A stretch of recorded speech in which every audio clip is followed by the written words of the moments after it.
Good morning, CaneSport. It's August the 29th, 2023. I'm Gary Ferman, the publisher of CaneSport.com, joined this morning by our managing editor, Matt Shodell, and Stephen Wagner, as we discuss the news of the day. Presented today by GameTime.co, your headquarters for all of your ticket purchases, all of your last-minute ticket purchases, and the place where you can go at any time to make your attendance of sporting events and other cultural events absolutely seamless, from the purchase of your tickets to your arrival at the arena or stadium. We'll talk a little bit more about Game Time here later in the show. But guys, I wanted to start off today talking a little bit about what was a very interesting a little more than an hour or so out at University of Miami football headquarters yesterday with the first press conference pregame day of the season, and it began with Mario Cristobal, continued with coordinators Shannon Dawson, Lance Guidry, and Matt. The thing that I thought was kind of funny was that everybody seemed to find it to be kind of like an easy kind of affair. You know, Mario came in, he got the elephant out of the room in his opening statement when he proclaimed that he expects Tyler Van Dyke to be 100% ready to go on Friday. Obviously, we all and everyone hopes that that's the case.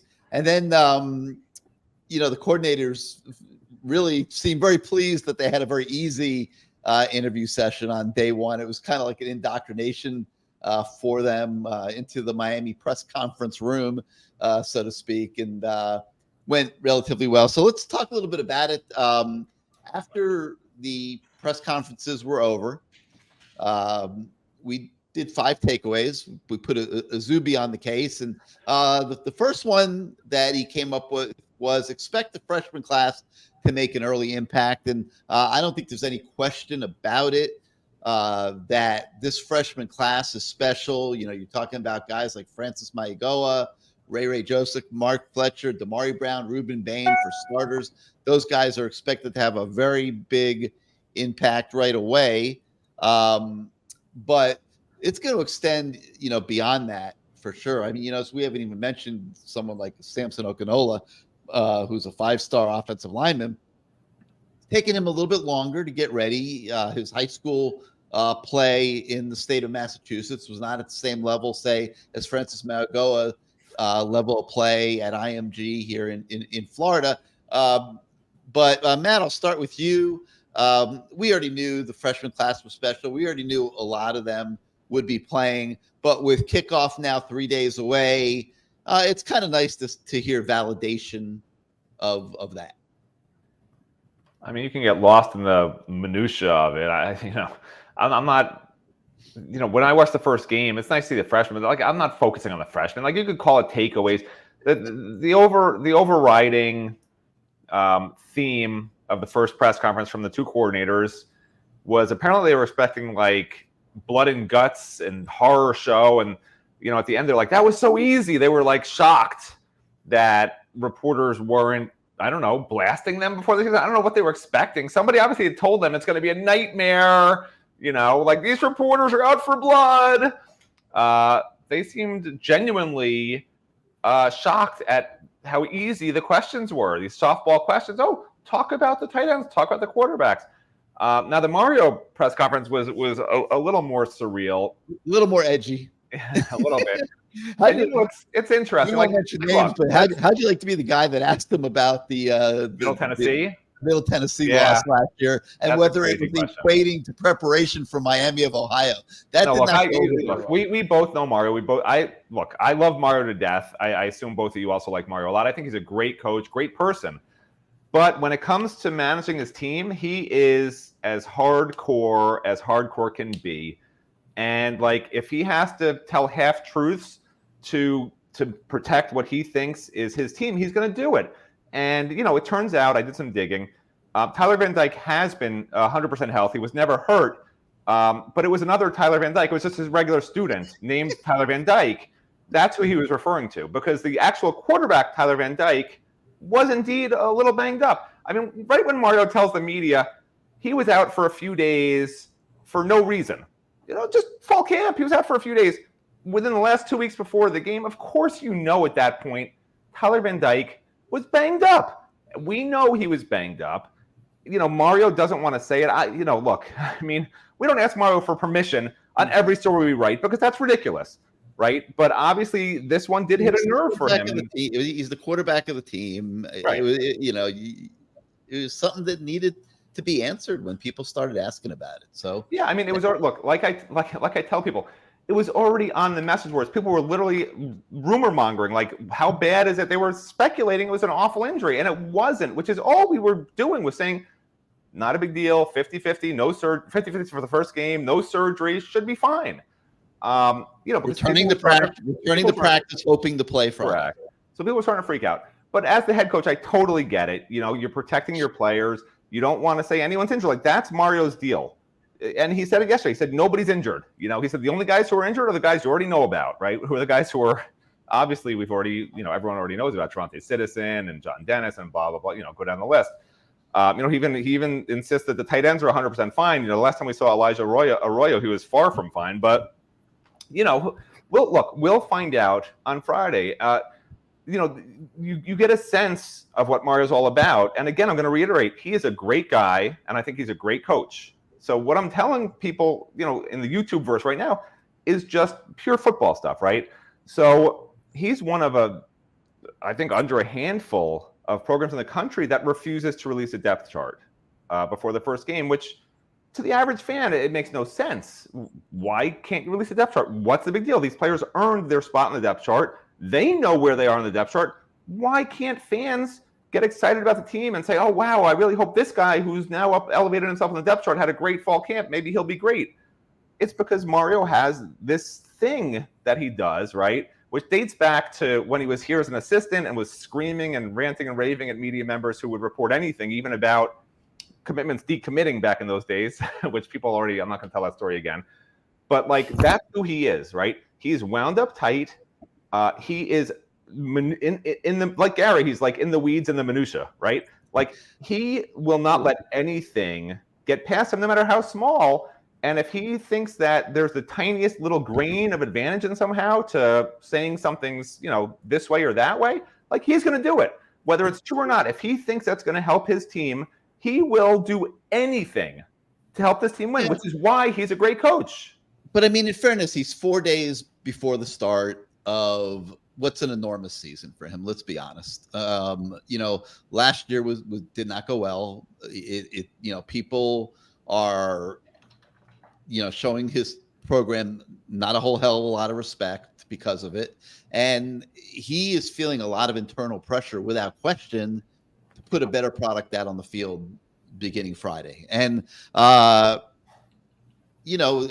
things are going to get under his skin. It is, like I said, a very critical moment in time, with the season coming up here in 4 days. So there's nothing that Mario's going to say or whatever that, and I don't want to come across as apologizing for anything in terms of Mario, but, like, he's going to be edgy right now. And, you can't, you just got to know that it's not the moment to bring up, hey, you lost to Middle Tennessee last year, and how does that equate to you preparing for Miami of Ohio? Like, he doesn't want to hear that. Like, that's history. And by the way, because I love to interrupt you, which is why I just did that. Like, yeah, well, and let me just to finish. I said the other thing that he doesn't want to hear is that his quarterback banged his hand on a helmet. Also, right. So that's what I was going to say. So, like, if Tyler Van Dyke is perfectly fine and has been perfectly fine, which is what Mario essentially said, right? Then you would think it would be a normal media availability, which every week, every Tuesday last season, Tyler Van Dyke, or the starting quarterback, that's when he would speak to the press. Well, he's not on the list for today. Like, Tyler's not talking to us. And my guess is he's not going to be talking to us tomorrow on the final day before the game. And there's a reason for it, Like, I don't know how to express to fans. Like, fans can believe what they want, of course. I mean, but it's like this, this cult of personality now at Miami. And, it's difficult for the media, and not just for us. It's difficult for any media to decide what story is newsworthy, which obviously Tyler Van Dyke is a newsworthy story, which is why we ran it, and which ones go by the wayside. Like, we've had plenty of stories we could have written this fall that we didn't. But you have to decide, are you a fan? Are you a journalist? Are you both? Which stories are newsworthy to the fan base? is this story over the line where, it's just so detrimental to the program you can't run it for some reason? I don't know. But like, there's a line that each reporter or fan site, I don't really consider us only a fan site, even though we have a lot of fans on our site, because we try to be journalists, right? I mean, Gary worked for a newspaper. I worked for a newspaper. Steven, you worked for a newspaper. You worked for a newspaper? In New Mexico? I did. Yeah, in New Mexico, which I don't think that's in the United States of America, right? No, it's different. It's actually the newer part of Mexico. I'm just at the expense of us we don't want to get long-winded on this subject again. Yeah, I'm done. But I'm going to sum it up very, very simply. Like, we are not going to lie to our subscribers. Okay. So when the question comes up on the message board, did Tyler Van Dyke get banged up in practice? You were doing your job. You immediately started looking into it and checking to see how banged up Tyler was. We found out about the hand on the helmet. We had to make a judgment call at that moment. We will always are on the side of telling the truth to the people that are on our website. Okay. And if it means that we're going to get slammed all over Twitter by people that want to be haters or whatever, well, that just comes with the territory. Our goal is to enhance the fan experience of the Canes Nation and everybody out there that calls themselves a Miami Hurricane fan. We want to make people's fan experience better. Beyond that, we have no agendas, and I'm going to leave it at that. Now, Steven, you've come into this. So short-winded. That was so short-winded. Well, congratulations. I don't want to keep going on and on about the Tyler Van Dyke thing. I mean, remarkable. Hopefully his hand is going to be great. Hopefully he will play Friday. Hopefully he'll start. Hopefully he'll throw for 400 yards, and everything will be great. It doesn't mean he didn't hit his hand on a helmet last week. It is what it is. All right. Steven, you coming into this three-ring circus here, for the first time. This is your first full season with us here at CaneSport. But you had a chance to cover this 23 recruiting class and got to see firsthand the quality of it. So I have to imagine that you are not the least bit surprised that a lot of these guys are rising to the top of the heap very quickly, and that you're going to see a lot of them on the field beginning Friday night. No, I'm not surprised at all. Ruben Bain, I remember as soon as he committed to Miami, he was really one of the first guys where we started having that conversation. I started having that conversation with On3 Scouting and Rankings Department about, which guys do you think are capable of really coming in and making that immediate impact? Which guys are talented enough to do that? Ruben Bain was one of the first names that came up. Ray Joseph was another name that came up. We know how bad Miami needs help at the receiver position, and I personally have high hopes for Ray Joseph this season. And now I'm going to tell you, I think most of Miami's freshmen, save for Francis Mauigoa, because I think he is in a truly special elite class of his own entirely. I think most of Miami's true freshmen, especially on the offensive side of the ball, it's going to be kind of slow for them. It's going to take 5 or 6 games for them to really get into a rhythm and to really establish themselves, because it is insanely difficult for most college freshmen to just step on the field and immediately feel comfortable. Like I said, save for Francis Mauigoa, because I think he is so good and he is so exceptional that he is going to be that instant impact guy. I think Mark Fletcher is going to have a really, really good impact, but I don't think it's going to be really fast and really immediate early in the season. I think it's going to take 5 or 6 games for these guys to really get enough game reps to get to the point where they feel comfortable. Because right now, most of the freshmen, I do think that a lot of them are deserving of playing time, and I do think they do deserve to see the field. But I'm not sure if I would just say, okay, here's the keys to the car, go drive, don't crash it. So I'm definitely feeling like guys like Mark Fletcher, I want to see him get a couple of games of experience. I want to see him, kind of in these short spurts where he's able to make a safe contribution without feeling like the weight of the world is on his shoulders. I don't want Ray Joseph feeling like he's the only receiver out there and it's up to him to make plays like it was in high school. I don't want Mark Fletcher to feel like, man, we're going to give you the ball and the entire running game is on your shoulders. I don't want these guys to feel like that, or I don't want Ruben Bain thinking, hey, the interior D-line is struggling and we have to stop the run somehow, some way. I don't want to put any freshman in that situation. So I think it's going to be a little bit slow to start for these guys. I think you'll probably be underwhelmed, like I said, for the first 5 or 6 games. And then I think after that, you're going to see these guys really start to click and really start to figure it out because simply put, they need game reps.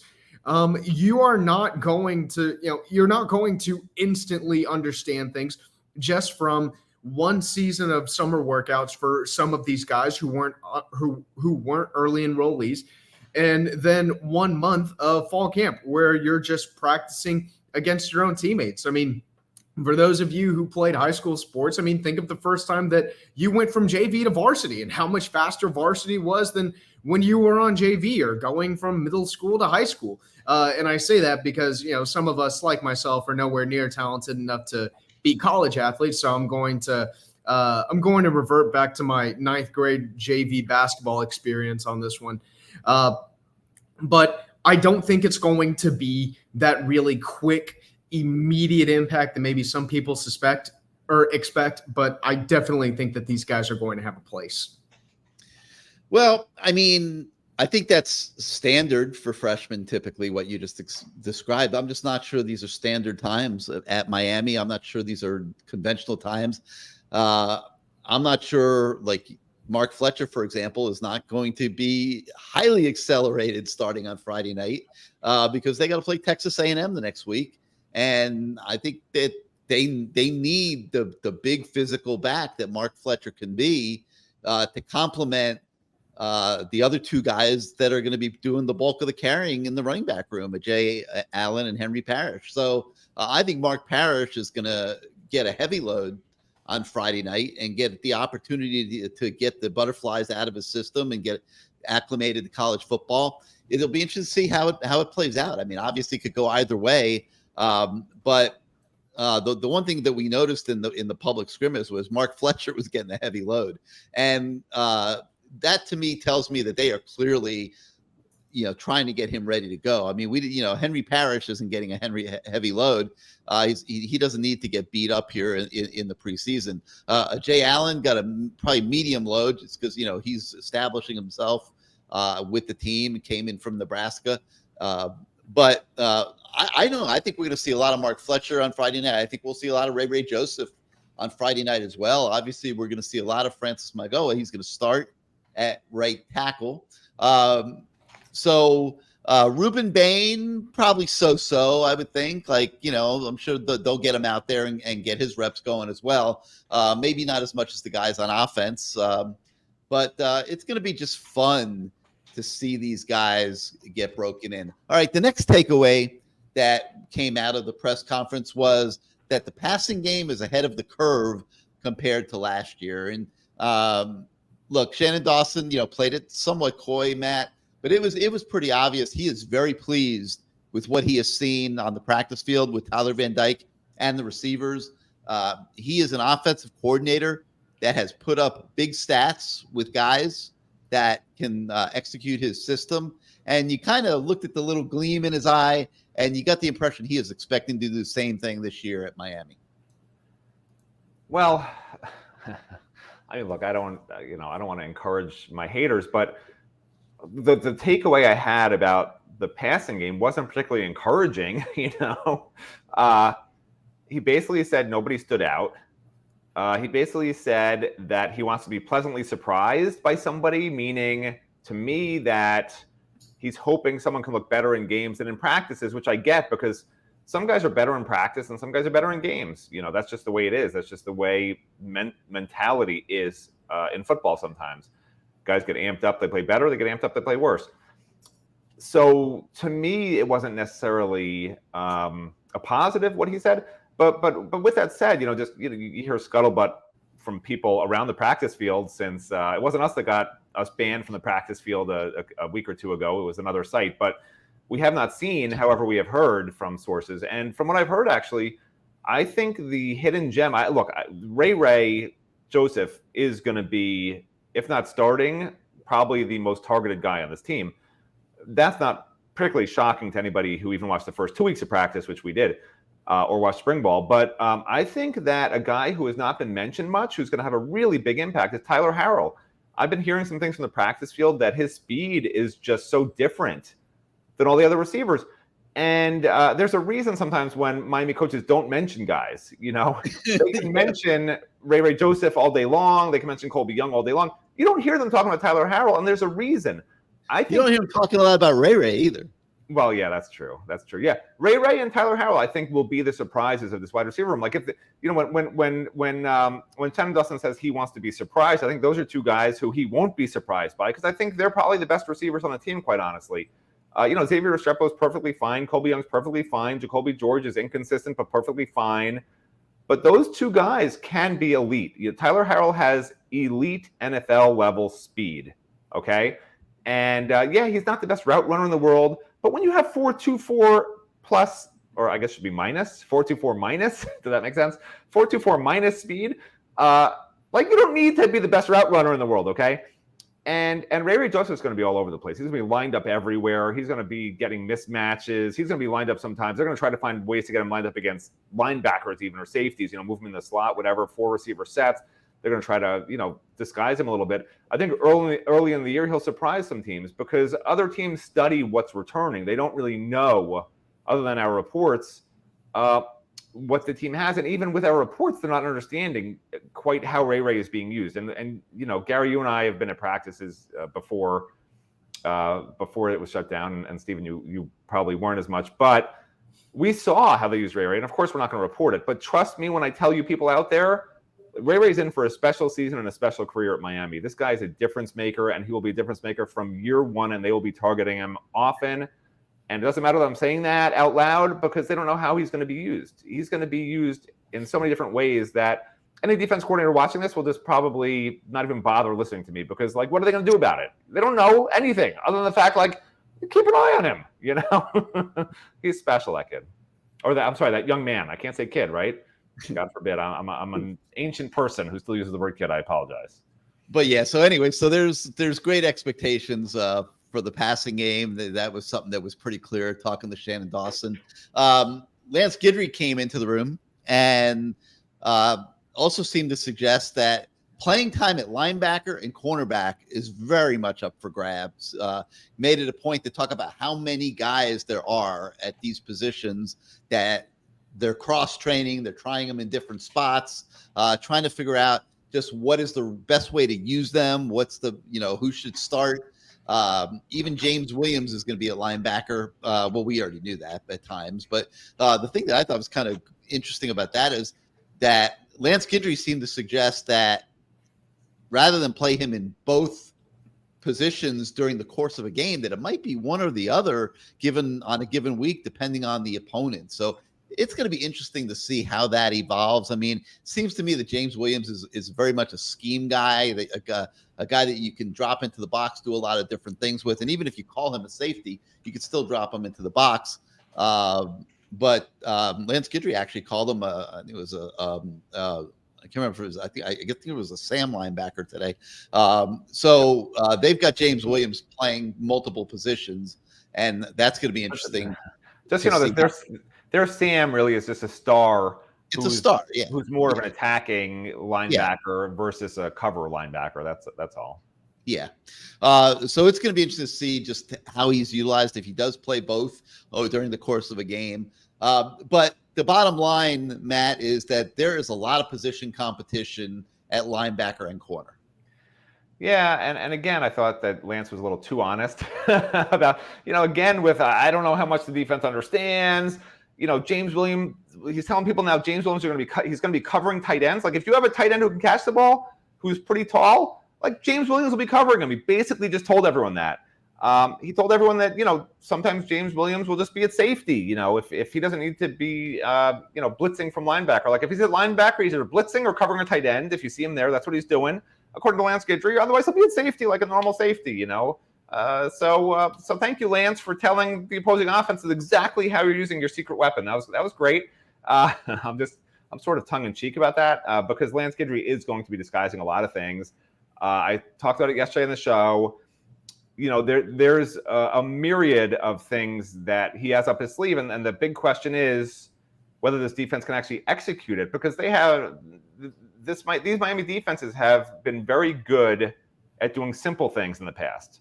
Back to when Manny Diaz was here, right? One guy blitzes from here, defensive line just basically rushes, and hopefully everything holds up behind them. It was a pretty simple defense, honestly, under Manny Diaz. It was a pretty simple defense under Kevin Steele. This is the most complex defense I think Miami's run.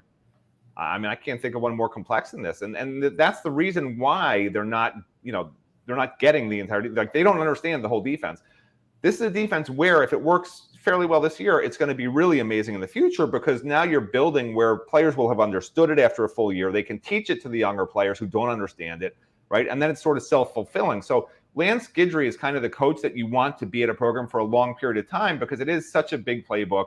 It's such a complex amount of schemes and things that he wants done, and everybody has to be in sync. Like, yeah, the defensive line can just penetrate in the backfield, do what they want. Great, one-on-one, get to the quarterback, whatever. But it's everyone else behind them that really has complicated things to do. So it's going to be really interesting to see how much they can actually do successfully this year in this defense. Because if they can just sort of get enough done to where it's a pretty good defense, it's going to be an outstanding defense down the road, simply because the talent level Miami's getting. And once they really understand 100% of what Lance Guidry wants to do, where he can really, hone in and do everything, and then specifically scheme for individual teams after that. Because right now, let's face it, he just wants his playbook in. He hasn't even got that done, right? So let alone, here's 15 plays that I think are going to work against this team, and then next week here's another 15 plays. Like, you can't even do that at this point, because he's still trying to teach them his base defense. Yeah, my biggest fear for Friday night is mental busts on defense. Yeah, this is their first time. Listen, Gabbert's not bad. Like, he can make some plays. But really, the strength of Miami, Ohio is its defense. They don't really have explosive playmakers on offense. The run game's not very good. The offensive line's not very good. They lost their best offensive lineman. They were bad last year. They lost, I think they have 1 or 2 starters returning from that line. I mean, it is not a good offense. All they have is a decent quarterback. He'd probably be, a mid-level ACC quarterback if you put him on an ACC team right now. So Miami should be able to dominate a team like that. I would picture a 38-17 type game, 38-14 type game. That's what it should be. Now, we've seen in the past for the Miami Hurricanes that a lot of times these games wind up just being nail biters. They just don't quite know how to put teams like this away. And they've been upset by teams like this, which I think is part of why Mario is so freaked out, because he knows if by some crazy chance, after being favored by 17 points, they blow the opening game to a Miami, Ohio team that's sneaky good. I mean, he knows what would come next. That's why I think he's so on edge heading into this game, because it's okay to lose to Texas A&M. Totally understandable. Yeah, it's okay to lose to Texas A&M. It's okay to lose to FSU. It's okay to lose to Clemson. It's not okay coming off a 5-7 year and working all off season and turning over almost half your roster to play a bad game against Miami, Ohio. That is not okay. Mario knows it. The fact that he's freaked out about it, just knowing him and how he is, the fact that he does seem freaked out about it freaks me out a little bit. I got to tell you, I got to be honest. And I'm just hoping that I'm reading into it too much. He's not more freaked out. This is a lot of pressure right now, man.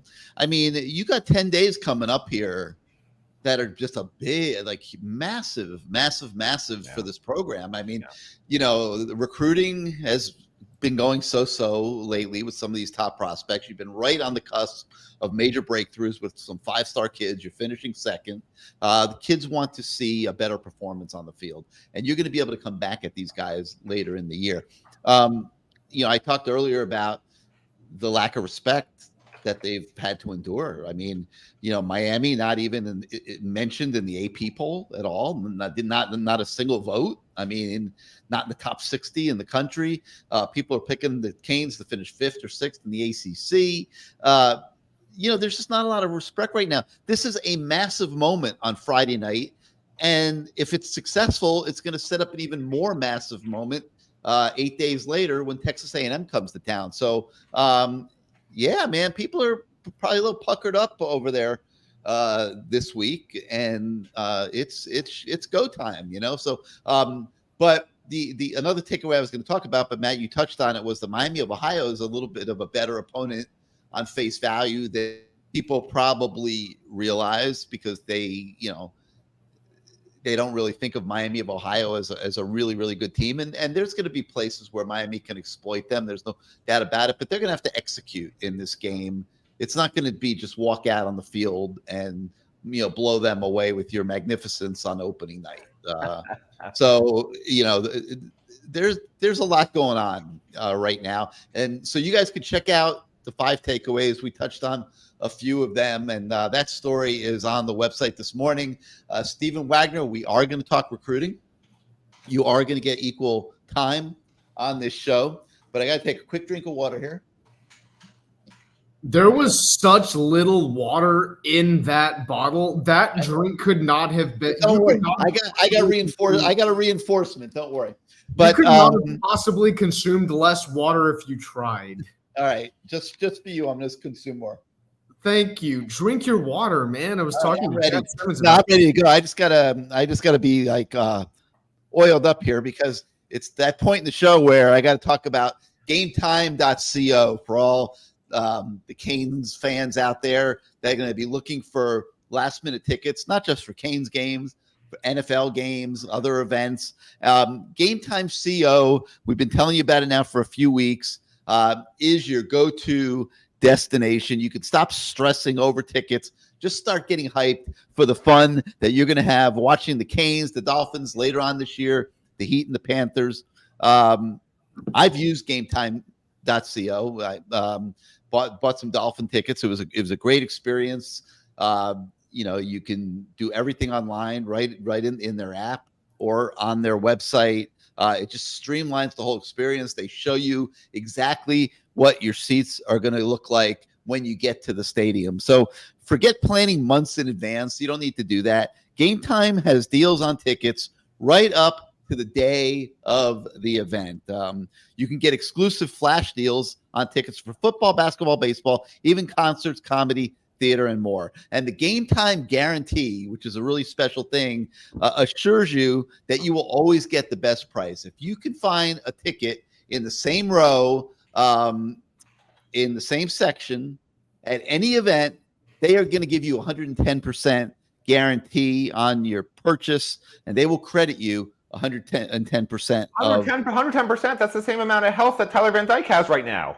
What are the chances of that? That's amazing. He's 110% healthy. 110% of your money. That's amazing. It's the fastest growing ticket app in the country for a reason. So get ready to score your tickets quickly. Skip the hassle, enjoy the moment, and always get it at the best price available. Download the Game Time app, create an account, and use the code CANES, CANES, for $20 off your first purchase. Terms apply. Make sure you read all the fine print there. But just go create an account and redeem code CANES, and you will get $20 off your first purchase. So download Game Time today for your last minute tickets with the lowest price guaranteed. And so, Steven, if you want to go to any events this year, you're new in town, you might want to go see the Dolphins a little bit and stuff. GameTime.co is the place to go for you. I am a huge proponent of Game Time. Like you, have used that app a lot, especially for last minute tickets. It is a great go-to if you decide you and your friends are going to go somewhere on the fly. I love using Game Time as kind of a last minute go-to whenever you just suddenly decide within an hour or two, hey, let's go to this event. Always had great experiences with Game Time.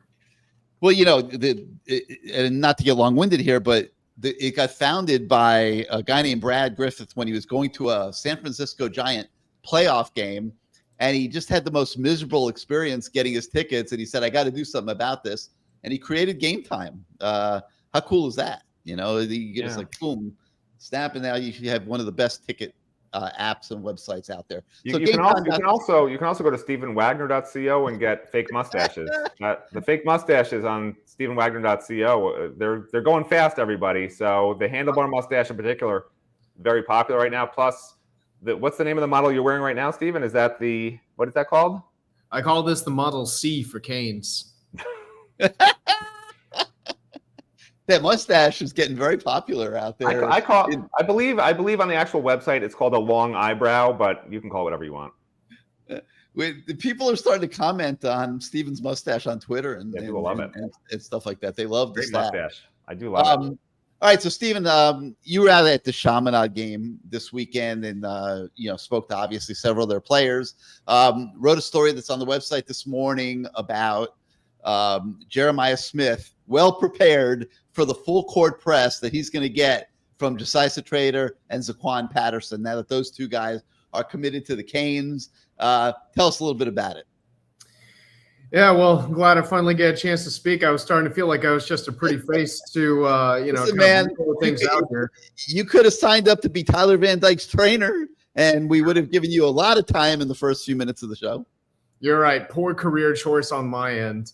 But going back to Jeremiah Smith, yeah, he is prepared for a full court press, and I think that's a good way to put it. This is going to be a full court press by JoJo Trader and Zaquan Patterson, two of his teammates who are both very highly ranked. JoJo Trader, I believe, is the number 35 overall prospect in the country on the On3 industry ranking.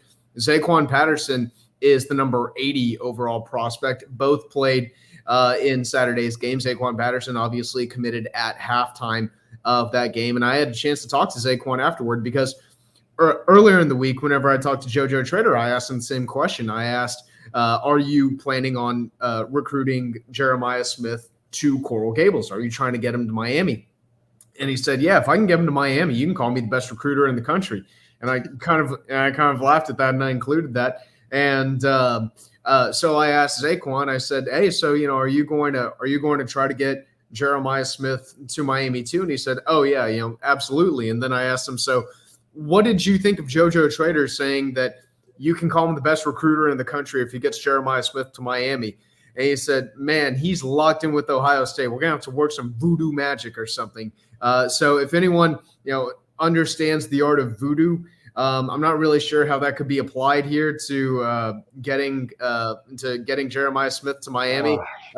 I will say, do not use voodoo magic to possibly cause anyone like any sort of harm. Don't use it. Don't use it that way, like an Indiana Jones. We don't want that. But Zaquan Patterson is open to everything, to trying to get Jeremiah Smith down to Coral Gables, because these are two guys who I think they also understand Jeremiah's value and Jeremiah's importance. These are guys who have, played alongside Jeremiah for a very long time. They understand exactly how good he is. They understand he's the number one player in the country for a reason. And they understand that right now he's a wide receiver who really is just kind of on a different level than every other receiver in this 2024 class. And there are a lot of really, really talented guys in this class. I mean, JoJo Trader among them. Jeremiah Smith is a level above a guy even as talented as JoJo Trader. That's how good he is. I think right now his college comparison would probably be Marvin Harrison Jr. He really is that good. He's the kind of guy who, and I really hate, really trying to throw around the whole instant impact player thing loosely, just because there are so few college freshmen who really can show up at a place and just have that immediate impact from day one. I think Jeremiah Smith is that guy. I think he's the kind of guy who's good enough to start at Ohio State immediately. Heck, I'll say it. I think he's good enough to play at Ohio State this year. And so his teammates understand that. His coaches have seen it very well documented. I've had a conversation with a few of his different coaches who have all said, yeah, man, I think that's a dude who's not that far removed from the NFL right now. And you can definitely understand why there's going to be so many guys really pushing for him to get to Miami, especially now some of his current teammates. Jeremiah Smith's going to be hard to flip. I mean, let's be honest. He seems very entrenched with Ohio State, but for some reason, he really wants to give Florida State some quality time this fall, and clearly Miami some quality time as well. It's very hard for us to read whether he's sincerely interested in either of those two schools. I saw a quote where he said, I will be at Ohio State in January. So I wouldn't get the hopes up too high there, but I think it's significant to stay in the game and see if the receivers and Shannon Dawson's passing game put up huge numbers this fall. You never know. Maybe they can get back in the game there. David Stone, I think that's not totally done yet. I think if Miami has a good year this year and Oklahoma maybe struggles a little bit, that's one that could be revisited in December. Maybe even a Cam Franklin, the 5-star defensive tackle from Mississippi, can get revisited in December, depending on how things go here in the next few months. So, we'll be keeping an eye on all that. But yeah, to get back to what this story is about, Jeremiah Smith's going to be getting the full court press from his two buddies there at Chaminade. There is no question at all about that. All right, we also have a story on the website this morning with Fort Lauderdale American Heritage 2026 receiver Malachi Toney. He shocked the recruiting scene, really. He's a 2026 kid, but he committed to Miami last week. We had a chance to catch up with him again this weekend. You guys can check that story out on the website. And Stephen, you were at the Heritage game. Malachi Toney, I mean, he's 2026. You guys still got a few years to go before he's going to be arriving at the U. I watch him and I start thinking Ray Joseph. I think he's going to be looked at as the next Ray Joseph when he gets here. And Ray is going to be going into his junior year, I guess, at that point. And Malachi looks like a clone of Ray to me. Yeah, definitely. I think maybe slightly more versatile than Ray, just because whenever I think Ray and I see him, I really do think of a very true traditional slot receiver. I think Malachi's a little bit more versatile than that. To me, he looks a little bit more comfortable out on the perimeter. I think he looks very comfortable at the X and Z spots, although I do think he's going to make his money as a slot receiver by the time that he actually gets to college. But yeah, we had a chance to get out there and see him on Friday night, and this kid was exactly as good as advertised. I mean, simply put, the opponent just had a really, really hard time finding guys that could match him and lock him down. At one point, they just had to switch to full-on bracketing him with the safety over the top to kind of take him out of the game. And then Dia Bell, the American Heritage 2026 4-star quarterback, was just really able to kind of pick the defense apart. Malachi, I think, is a guy who's really poised for another awesome season this year. Like I said, every bit as good as advertised. We have really, really high expectations and hopes for him. And I think he is going to be a major recruit whenever those 2026 rankings drop in likely January or February of 2024. All right, so that's going to do it for this morning for Good Morning CaneSport. Thank you so much for starting your day out with us. If you're not yet a subscriber to CaneSport.com, we've got our 50% off kickoff special going on this week. So it would be a great time for you to come on board, join our community of fans. If you like this show, like our YouTube channel, hit your subscribe button, hit your like button. It helps us with the algorithms at YouTube in growing our audience. And so for Stephen Wagner and Matt Shodell, I'm Gary Ferman. Thank you once again, everybody. We will see you next time.